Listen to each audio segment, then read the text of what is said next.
அமெரிக்காவின் புகழ்பெற்ற அடல்ட் திரைப்பட நட்சத்திரமான சோஃபியா லியோன் அவரது வீட்டில் மர்மமான முறையில் உயிரிழந்து கிடந்த சம்பவம் பெரும் அதிர்ச்சியை ஏற்படுத்தியிருக்கிறது. கடந்த 2 மாதங்களில் 4 நடிகைகள் அடுத்தடுத்து மர்ம மரணம் அடைந்திருப்பது அமெரிக்காவில் பீதியை கிளப்பியிருக்கிறது. தொடர் உயிரிழப்புகளின் பின்னணி என்ன? அமெரிக்காவின் புளோரிடா மாகாணத்தில் உள்ள மயாமியில் 1997ஆம் ஆண்டு பிறந்தவர் சோஃபியா லியோன். இவரது முன்னோர்கள் மெக்சிகோவை பூர்வீகமாக கொண்ட லத்தீன் அமெரிக்க வம்சாவளியைச் சேர்ந்தவர்கள். 18 வயதில் திரைத்துறைக்கு வந்த அவர் அடல்ட் படங்களில் நடிக்க ஆரம்பித்துள்ளார்.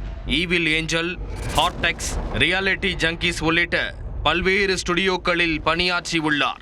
அமெரிக்காவின் புகழ்பெற்ற நடிகையாக வலம் வந்த இவர் தனது 27வது வயதில் உயிரிழந்திருப்பது அவரது ரசிகர்களை சோகத்தில் ஆழ்த்தியுள்ளது. கடந்த மார்ச் 1ஆம் தேதி நியூ மெக்சிகோவின் அல் புகர்கியில் உள்ள அவரது அபார்ட்மெண்ட்டில் சோஃபியா மர்மமான முறையில் உயிரிழந்து கிடந்தார். சோஃபியாவை செல்போனில் தொடர்ந்து அழைத்தும் போனை எடுக்காததால் அவரது குடும்பத்தினர் அவர் தங்கியிருந்த அபார்ட்மெண்ட்டுக்கு சென்று பார்த்துள்ளனர். ஆனால் அவர் மர்மமான முறையில் மரணமடைந்து கிடந்ததை கண்டு அதிர்ச்சி அடைந்தனர். இது கொள்ளையடிப்பதற்காக நடந்த கொலையாக இருக்கலாம் என அவரது குடும்பத்தினர் சந்தேகம் தெரிவித்துள்ளனர். சோஃபியா தற்கொலை செய்து கொள்ளவில்லை என அவரது வளர்ப்பு தந்தை உறுதியாக தெரிவித்துள்ளார்.